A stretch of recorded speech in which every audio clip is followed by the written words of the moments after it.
esta función, una función polinómica de grado 3, con dos incógnitas, a y b, y me pide que termine los valores de a y b para que esta función, para que esta gráfica f de x pase por el punto P1, 1 y tenga un punto de inflexión. Es muy fácil. Si esta gráfica pasa por ese punto es de la función y por tanto la cumple. Sustituyo la x por 1 y la y por 1. Será 1 es igual, 1 es igual, y como es 1, el 1 no influye. 1 al cubo es 1. 1 al cuadrado es 1.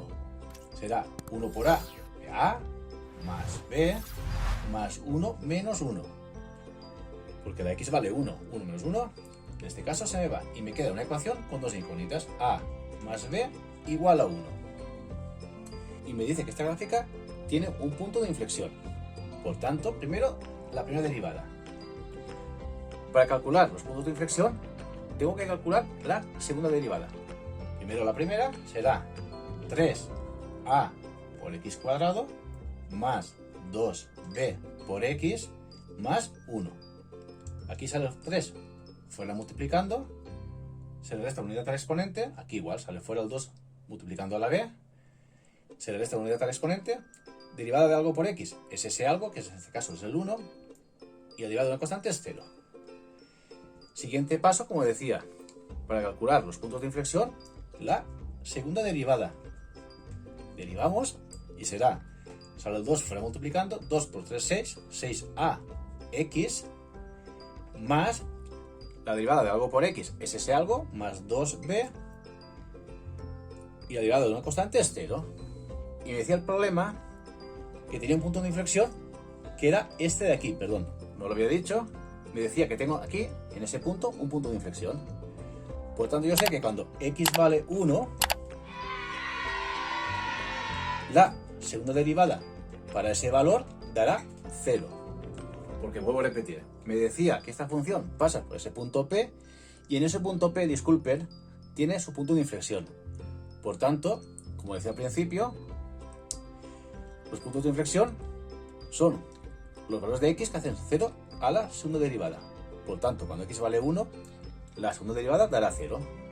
Me voy a esta segunda derivada, sé que la derivada dará 0 cuando la x vale 1. Sustituyo la x por 1, será 0 igual a 6a por 1 más 2b. Esto lo dejo arreglado, bueno, 1 por 6 es 6, será 0 es igual 6a más 2b. Esta ecuación se puede simplificar entre 2 porque son pares y me queda 0 es igual a 3a más b. Ya tengo otra ecuación con dos incógnitas y aquí tenía la primera ecuación con esas dos incógnitas. Resuelvo ese sistema de ecuaciones, será a más b igual a 1 y 3a más b igual a 0. Luego por reducción será a más b igual a 1. Esta ecuación la multiplico por menos, será menos 3a menos b igual a 0. Sumo a menos 3a menos 2a. b menos b fuera. Y 1 más 0, 1. Despejo a, menos por más es menos 1. Y el 2 que está multiplicando pasa dividiendo. Ya tengo el valor de a.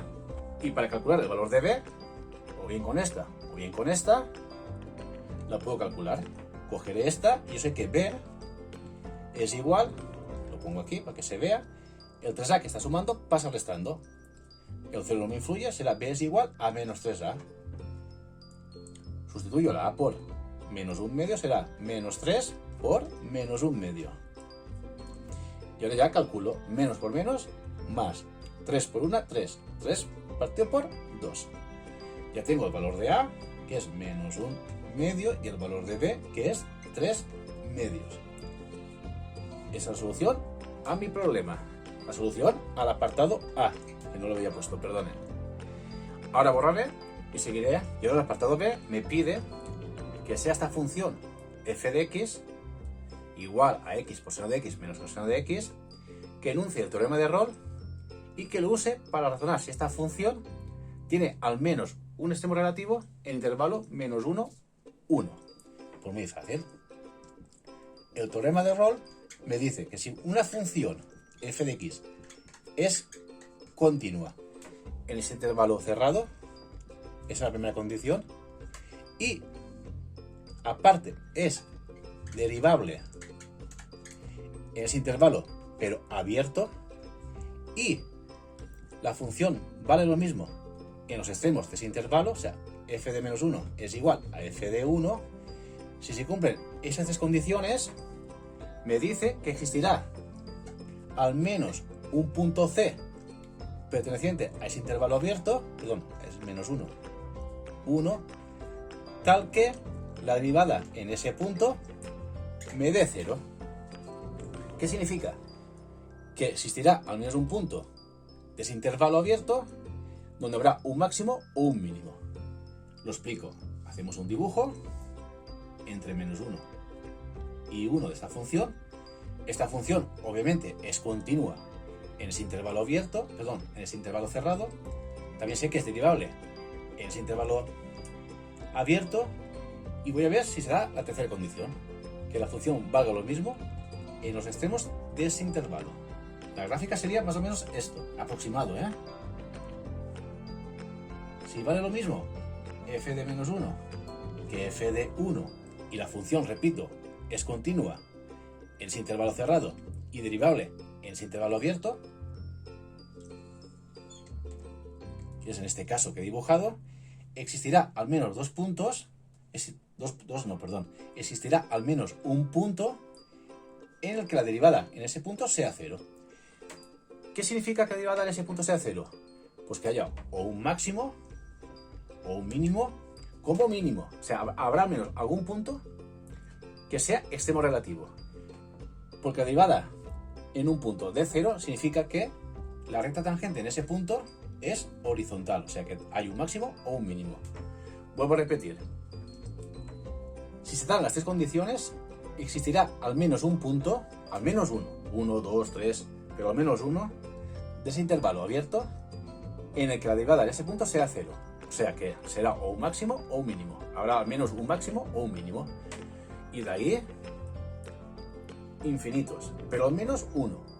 Por tanto, nos falta ver si la función vale lo mismo en los extremos de este intervalo, perdón.